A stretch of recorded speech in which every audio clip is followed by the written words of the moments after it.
Caleb Rourke was contacted after the footage failed internal review, not because of what it showed, but because no one could agree on when it showed it.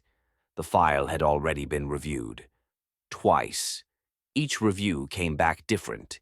The timestamp on the file read 1:47 a.m. The problem was, what Caleb noticed didn't start at 1:47. It appeared in the footage 5 minutes earlier. The recording came from an administrative building scheduled for renovation. No night staff, no security patrol inside, just a long hallway.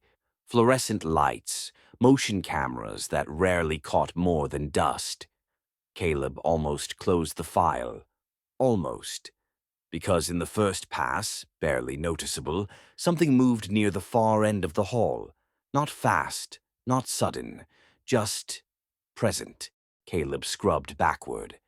Frame by frame. The movement didn't resolve into a shape.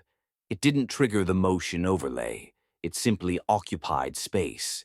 When playback resumed, the figure wasn't gone. It was closer, not by walking, not by motion. It was just nearer than it had been before. Caleb paused the footage. The figure paused too. He reviewed the timestamp metadata. No drops, no edits, no glitches. The camera wasn't malfunctioning. It was behaving. Each replay brought the same result. The moment the footage was observed again, the figure advanced, not forward down the hall, toward the lens, toward the act of watching. Caleb slowed playback to half speed. The figure responded faster. He advanced frame by frame. It occupied more of the image than before.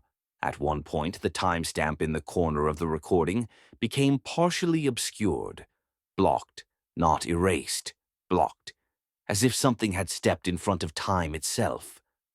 Caleb realized then, the figure wasn't moving through the hallway. It was moving through the review process. Caleb slowed playback to half speed. Caleb logged the footage as a new incident. Standard procedure, location, timestamp, camera type.